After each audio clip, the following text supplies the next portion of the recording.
स्वागत है आप सबका अभिलाषा हिंदी एकेडमी में। हम देख रहे थे अल्टीग्रेड हिंदी की प्रैक्टिस सेट। आज की कक्षा में हम देखेंगे 8वीं प्रैक्टिस सेट। इसके पहले हम लोग 7 प्रैक्टिस सेट तक लगा चुके हैं। तो शुरू करते हैं बिना देर किए, पर उससे पहले आप सभी से रिक्वेस्ट है, पहली बार चैनल पर आए हैं या अभी तक चैनल को सब्सक्राइब नहीं किया तो ज़रूर से ज़रूर लाइक शेयर सब्सक्राइब और कमेंट करना ना भूलें।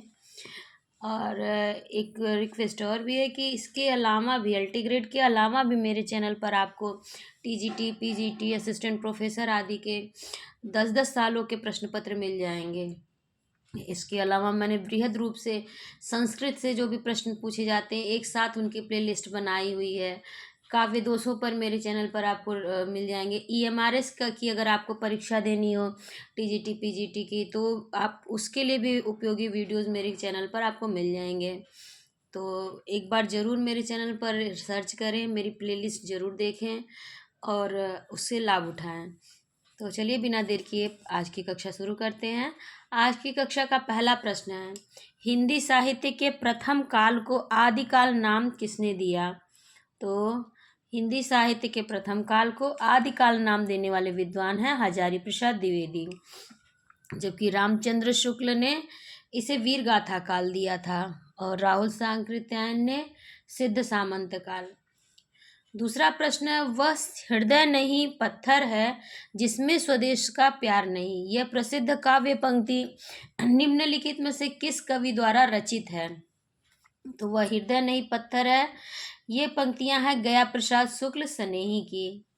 अगला प्रश्न है, भट्ट नायक का भुक्तिवाद किस दर्शन पर आधारित है? मीमांसा दर्शन, न्याय दर्शन, शैव दर्शन या सांख्य दर्शन? तो भट्ट नायक का भुक्तिवाद ये सांख्य दर्शन पर आधारित है। इनमें से बादल का पर्यायवाची शब्द नहीं है। जलद, जलधि, मेघ, वारिद। तो देखिए इसमें से जलधि बादल का पर्यायवाची नहीं बल्कि समुद्र का पर्यायवाची है, जबकि जलद, मेघ और वारिद ये सभी बादल के पर्यायवाची हैं। जलद अगर रहेगा, जहाँ भी द आएगा वहाँ का अर्थ बादल हो जाएगा, और जलज अगर रहता तो ये जहाँ भी लास्ट शब्द ज रहेगा वहाँ वो कमल का पर्यायवाची होगा, और जहाँ भी धी आ जाएगा वो सब समुद्र के पर्यायवाची रहेंगे। तो बहुत अच्छी ट्रिक है, हमें कभी गलत नहीं होगा आपका एग्जाम में।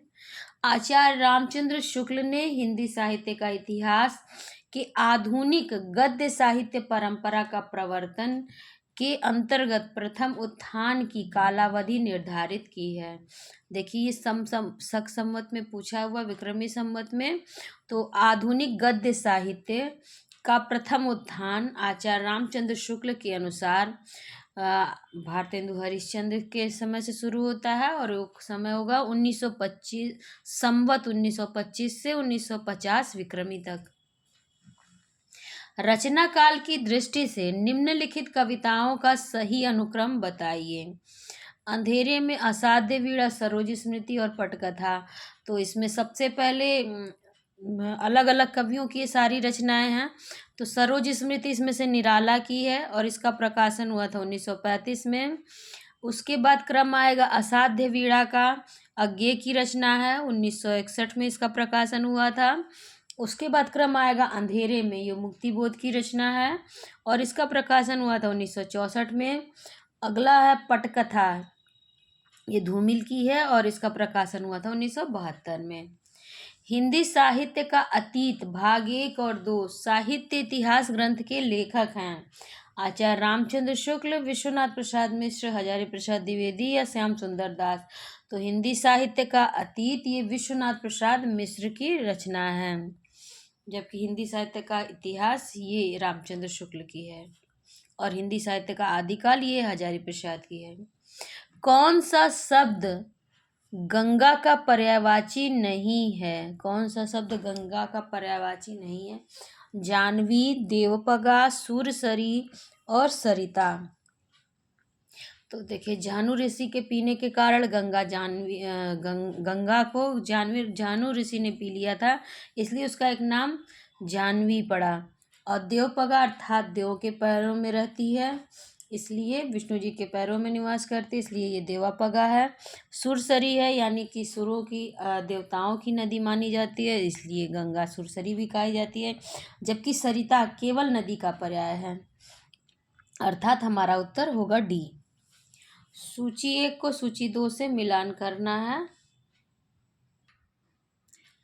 देखिए, बीसल देव रासो इसमें से है नरपति नाल का, पृथ्वीराज रासो चंदबरदाई का, परमाल रासो जगनिक का और खुमाड़ रासो दलपति विजय की रचना है। एक बार फिर से देख लीजिए, बीसल देव रासो नरपति नाल, पृथ्वीराज रासो चंदबरदाई, परमाल रासो जगनिक और खुमाड़ रासो दलपति विजय। ये मिलान होगा। रामदरस मिश्र को उनकी किस कृति पर वर्ष 2015 के लिए हिंदी साहित्य अकादमी पुरस्कार दिया गया? तो रामदरस मिश्र कितने बजे हैं, आग की हंसी, बबूल और कैक्टस, बिना दरवाजे का मकान। तो ये सभी रचनाएं रामदरस मिश्र जी की हैं। और आग की हंसी पर इनको 2015 में साहित्य अकादमी पुरस्कार मिला है रामदरस मिश्र को, आग की हंसी। सूच्य कथानक को प्रस्तुत करने वाले अर्थोपक्षेपकों की संख्या कितनी होती है?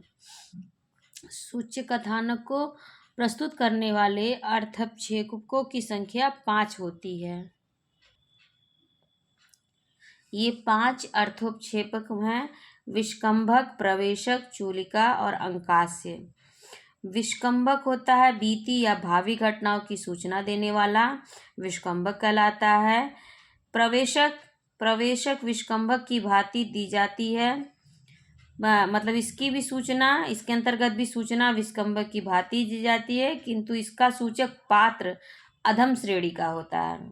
चूलिका होता है पर्दे के पीछे से दी जाने वाली सूचना को चूलिका कहते हैं।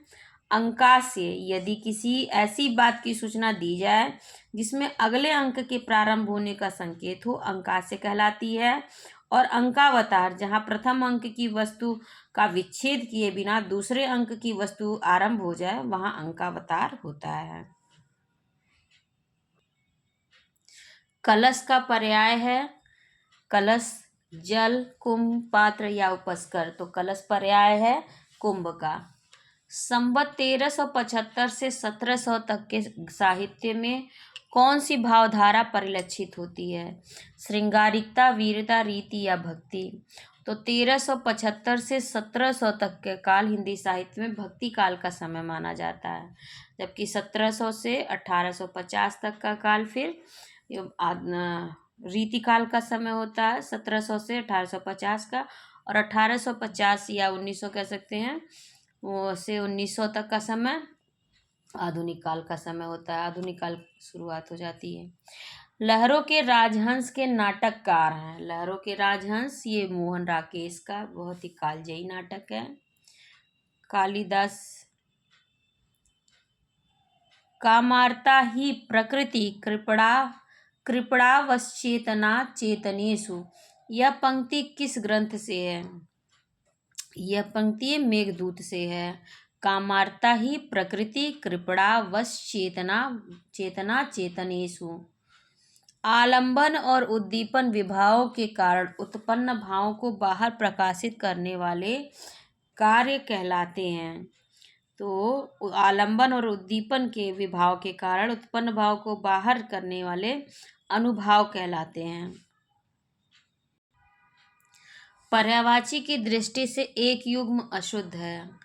आकाश, पुष्कर, कमल, तामरस, यमुना, जाह्नवी, कामदेव, मनोभाव। तो अभी हम लोगों ने पढ़ा था गंगा का पर्यायवाची जाह्नवी, अर्थात यमुना और जाह्नवी यही शुद्ध युग्म नहीं है, यानी कि अशुद्ध है।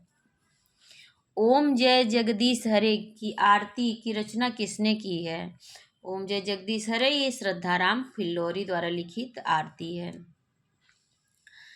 हिंदी का प्रथम दुखांत नाटक कौन सा है? अंधेर। हिंदी का प्रथम दुखांतक नाटक रणधीर प्रेम मोहिनी है। निम्नलिखित में से कौन भरत मुनि के रस सूत्र का एक व्याख्याकार नहीं है?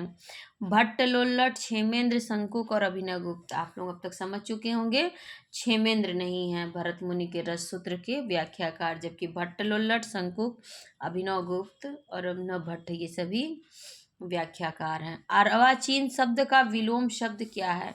अर्वाचीन शब्द का विलोम शब्द प्राचीन है। निम्नलिखित संप्रदायों को उनके अनुयायियों के साथ सुमेलित कीजिए। वल्लभ संप्रदाय, वल्लभ संप्रदाय गोविंद स्वामी। उसके बाद निम्बार्क संप्रदाय हरिव्यास देव, राधा वल्लभ संप्रदाय दामोदर दास और चैतन्य संप्रदाय गदाधर भट्ट। ये लोग इनसे संबंधित हैं, इन संप्रदायों से संबंधित हैं। अंजो दीदी किस विधा की रचना है? अंजो दीदी बहुत ही प्रसिद्ध ये नाटक विधा की रचना है। वर्णिक छंदों में किसका विचार होता है? वर्णिक छंदों में किसका विचार किया जाता है? वर्ण का, सीधा सीधा उत्तर होगा, वर्ण का विचार किया जाता है वर्णिक छंदों में। जिस काव्य पंक्ति में प्रयुक्त किसी एक ही शब्द के एक से अधिक अर्थ हों उस पंक्ति में अलंकार होगा। रूपक, अनुप्रास, यमक या श्लेष। तो जिस काव्य पंक्ति में प्रयुक्त किसी एक ही शब्द के एक से अधिक अर्थ हो उस पंक्ति में यमक अलंकार होता है, नहीं सॉरी श्लेष अलंकार होगा। जैसे सुबरन को खोजत फिरे कभी व्यभिचारी चोर, या रहीमन पानी राखिए बिन पानी सब सून, पानी गए न उबरे मोती मानुष चून। और जहाँ एक ही शब्द एक से अधिक बार आए और हर बार उसका अर्थ अलग अलग हो तो वहाँ पर यमक होगा। अनुप्रास में एक ही वर्ण की आवृत्ति बार बार होती है, वहाँ अनुप्रास अलंकार होता है। और रूपक में उपमेय उपमान का भेद रहित आरोप होता है, यानी उपमेय उपमान में इतनी ज़्यादा समानता होती है कि उपमेय को ही उपमान समझ लिया जाता है, वहाँ पर रूपक अलंकार होता है। रैदास किसके गुरु थे? रैदास मीराबाई के गुरु थे। प्रकाशन के अनुसार निम्नलिखित नाटकों का सही अनुक्रम क्या होगा? कोर्ट मार्शल, कबीला खड़ा बाजार में, कथा, एक कंस की और द्रौपदी। तो इसमें सबसे पहले क्रम आएगा द्रौपदी का, ऑप्शन डी में दिया हुआ है। द्रौपदी सुरेंद्र वर्मा का नाटक है और इसका प्रकाशन हुआ था 1972 में।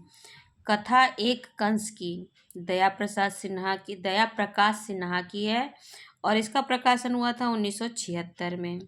उसके बाद कबीरा खड़ा बाजार में भीष्म सहानी की है 1981 में। उसके बाद कोर्ट मार्शल का क्रम आएगा स्वदेश दीपक की और इसका प्रकाशन हुआ था 1991 में। या लकुटी और रुकाम मरिया पर राज तीहू पुरको तजडारों में प्रयुक्त छंद है। इसमें प्रयुक्त छंद सवैया है। 22 से लेकर के 27 मात्राओं तक, वर्णों तक के, मात्राओं नहीं, ये वर्णिक छंद है सवैया। और 22 से 27 तक के वर्णों के छंदों को सवैया कहा जाता है। अन्न को पचाने वाली अग्नि होती है, अन्न को पचाने वाली अग्नि को जठराग्नि कहते हैं।